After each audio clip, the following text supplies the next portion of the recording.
Julgamento de Bruno Henrique agora tem data. É assim? Atualização aí, né? Vamos lá, vamos trazer informação para vocês. Também Flamengo vai voltar para o mercado em busca de mais 3 posições. Saul é criticado na Europa. Danilo, quando retorna? Afinal de contas, vivemos um momento tenso na nossa zaga, né, galera? E, para finalizar o programa, a gente tem aí um pedido da nação ao Flamengo. E qual é? Novo capitão. Eita! E é justo. Fala, galera rubro-negra! Estamos chegando com mais um vídeo aqui no canal Camisa 10 da Nação. O seu, o meu, o nosso canal de notícias e informações do Flamengo. Esse Flamengo que a gente tanto ama. Mas antes de começarmos com as notícias, gostaríamos de pedir a você que acompanha o nosso canal e ainda não é inscrito, para se inscrever aqui embaixo no botão inscreva-se, ativar o sininho da notificação, porque assim, sempre que postarmos um vídeo novo, você será notificado e, claro, deixar também o seu like e o seu comentário, porque isso ajuda demais o nosso trabalho e é muito importante para nós. E como sempre falamos, galera, é rapidinho, pá, pum. E deu. Assim é. Bom, bora começar então com as notícias. Galera, situação é a seguinte. Depois da eliminação do Flamengo na Copa do Brasil para o Galo Garnizé, o Flamengo virou notícia na Europa, devido a esse resultado. De tabela, o Galo foi junto, até que enfim apareceram por lá. Brincadeiras à parte, o nome que mais chamou a atenção foi o do Saul. Por quê? O diário AS disse que a chegada do jogador ao Brasil não foi das melhores. Após 3 jogos vestindo a camisa do Flamengo, ele ainda não conseguiu mostrar a que veio. Mentira? Não. Mas existem alguns porquês? Sim. O jogador está totalmente fora de forma, ele ainda não é integrado com o elenco, ele estava parado. Aí fica a seguinte pergunta. Exemplo, o jogo contra o Atlético Mineiro. Era a melhor opção contar com o Saul, sabendo que nós temos outros jogadores, por exemplo, o Matheus Gonçalves, que faria aquela mesma função, ter entrado em campo e poupado esse jogador que não está conseguindo representar?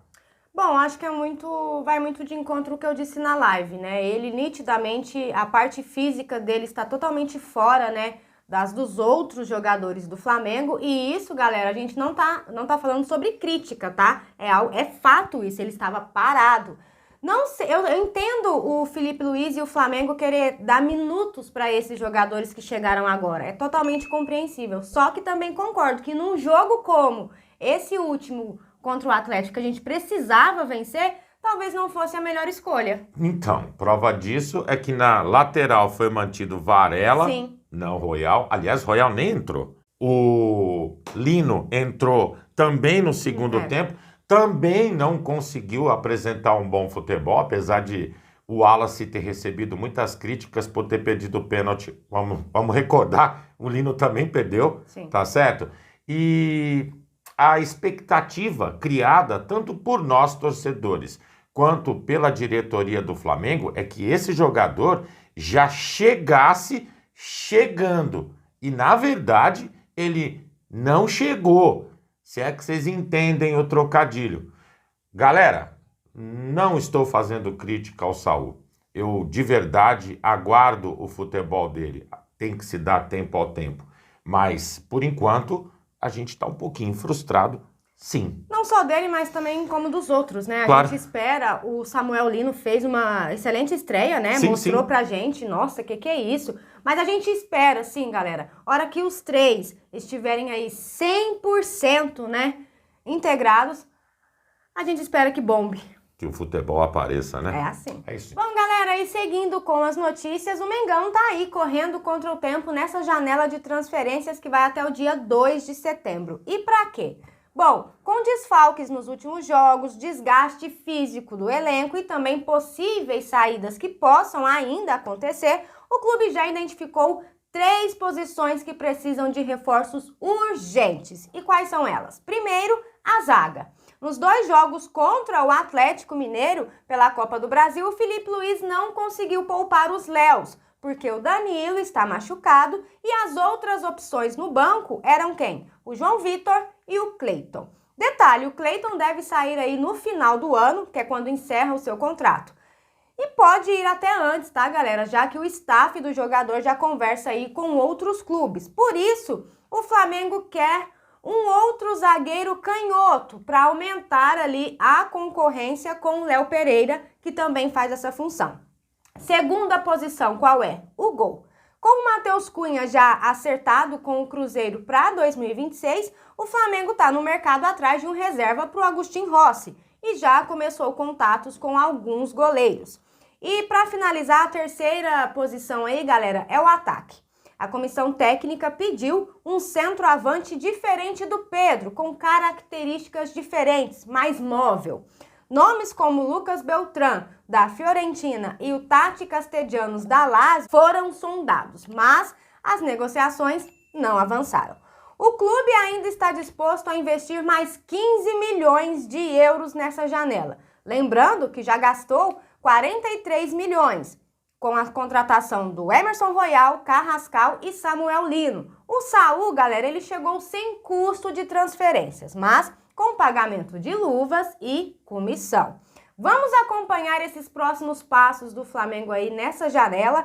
Ainda tem um tempinho, mas a gente sabe que se quer mesmo reforçar essas 3 posições, tem que agilizar o processo, porque tem uns aí que é bem demorado, né? É verdade, a única coisa que me chama a atenção é o valor que você falou que o Flamengo está disposto a usar. 15 milhões. Só o Lucas Beltrán era isso. Pois e a gente né? precisa sim de um goleiro, sem dúvida nenhuma. Atacante, eu ainda tenho minhas reticências. Agora, zagueiro e goleiro tem necessidade sim. Outra coisa, lá no começo a gente se perguntava, pô, o Flamengo não vai contratar ninguém? De repente os caras começam a chegar de ônibus, de tanto jogador que chegou nessa janela. Bacana. A solução agora é só contratar jogador? Será que é isso que está sendo entendido no Flamengo como solução? Fica a dica. Continuando com as notícias, a torcida do Flamengo pede a alteração da faixa de capitão dentro do time. O jogador escolhido pela nação é o Jorginho. Posso ser sincero? Demorou. No último jogo, inclusive, para quem se atentou ao detalhe, teve um dado momento que o jogo estava paralisado e o Jorginho chegou até Felipe Luiz depois que fez uma observação de algo que estava acontecendo de maneira errada dentro de campo.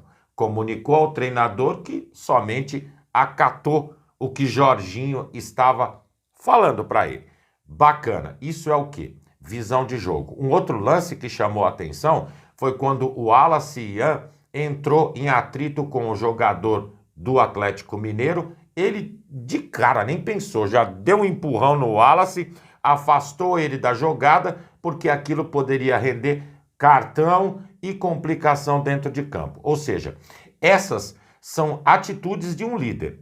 Aliás, líder, capitão, é alguém que fala pelo time. É alguém que organiza o time dentro de campo. É alguém que enxerga aonde estão os problemas para ajudar o treinador e o grupo dentro da partida. E até agora, o único jogador que realmente eu vejo fazendo essas funções é o Jorginho, que chegou ontem. Não é Léo Pereira, não é Arrascaeta, não é Bruno Henrique, que pouco reclamam e pouco falam com o time. Atitude. E ele tem. Realmente concordo, o Jorginho, ele já é, né, galera, um capitão sem faixa dentro do Flamengo. Teve um outro lance também, que assim que o Cuca fez uma alteração, parece que o Jorginho sentiu alguma coisa diferente no time do Flamengo e foi lá também falar com o Felipe. E nesse momento houve uma troca ali de jogadores dentro, né, de posições dentro do campo. É bem interessante essa visão de jogo que ele também tem, né? Pô, com certeza, ele é inteligentíssimo. Bom, galera, seguindo com as notícias, o julgamento de Bruno Henrique, acusado aí por suposta participação em um esquema de apostas esportivas que estava previsto para esse mês de agosto, foi adiado e vai acontecer somente no dia 1º de setembro. Com isso, galera, ele está liberado aí para jogar pelo Flamengo nas 2 partidas da Libertadores contra o Internacional, que vai acontecer nos dias 13 e 20 desse mês. O caso está no Superior Tribunal de Justiça Desportiva, o STJD, e se ele for condenado, galera, o camisa 27 pode pegar aí até 2 anos de suspensão, mais multa, como a gente já havia mencionado. Bom, todos sabem que o Bruno Henrique foi denunciado junto com mais 4 atletas amadores, incluindo seu irmão Vander e amigos dele. A acusação diz que ele teria forçado aí um cartão amarelo para beneficiar apostadores. Mas a defesa do Bruno Henrique garante que é um absurdo, já que no lance em questão, nem falta foi. Além disso, os representantes do atleta destacam que o caso já chegou a ser arquivado no passado. Vamos à nota da defesa do Bruno Henrique. Bruno Henrique foi punido com cartão em um lance em que, obviamente, sequer falta houve. É absurda a alegação de que tomar um cartão nesse lance em que sequer falta houve tinha como objetivo influenciar no resultado da partida ou do campeonato que estava em disputa. O próprio STJD já havia antes arquivado o caso, que se baseava nas mesmas alegações, e a defesa do atleta demonstrará que a nova acusação também merece ter esse mesmo desfecho. Bom, galera, vamos acompanhar aí os desdobramentos dessa história, né? Fora do jogo, contra o Atlético Mineiro por controle de carga, Bruno Henrique agora deve voltar ao time nesse sábado contra o Mirassol. Enquanto isso, aguardando. Segundo o GE, aliás, essa informação ela é preocupante. O Danilo tem previsão de retorno a jogar bola novamente pelo Mengão a partir do dia 25 de agosto. O Mengão trata o retorno do jogador com cautela. Afinal de contas, não foi a primeira vez que ele sentiu esse tipo de problema físico e quer que o atleta volte com 100% das condições para poder atuar pelo Mengão. É preocupante a demora, afinal de contas ainda tem 2, 3 semanas adiante, jogos importantes no meio do caminho, e hoje a gente joga somente com Léo Pereira e Léo Ortiz. Um dos dois teve problema, é garoto da base que vai entrar no setor do campo, que venhamos e convenhamos, né? Pois é, né? É preocupante, o Danilo é um excelente jogador, faz muita falta no elenco do Flamengo. Enquanto isso, a gente fica só aqui com os dedinhos cruzados para nada acontecer com os nossos Léos, né? E esse é mais um dos estilos Jorginho do Flamengo. Extremamente inteligente. Bom, galera, e essas eram as notícias que tínhamos para vocês agora pela manhã. Lembrando, você que é novo no canal e ainda não é inscrito, dá uma forcinha pra gente, botão aqui embaixo, já se inscreve, deixa o seu like, o seu comentário, compartilhem pra geral, porque vocês sabem, juntos somos mais fortes. Muito mais fortes, amigos. Pessoal, fiquem bem, uma excelente sexta-feira a todos vocês, um grande abraço e até o próximo vídeo. Amigos e amigas, tchau, tchau.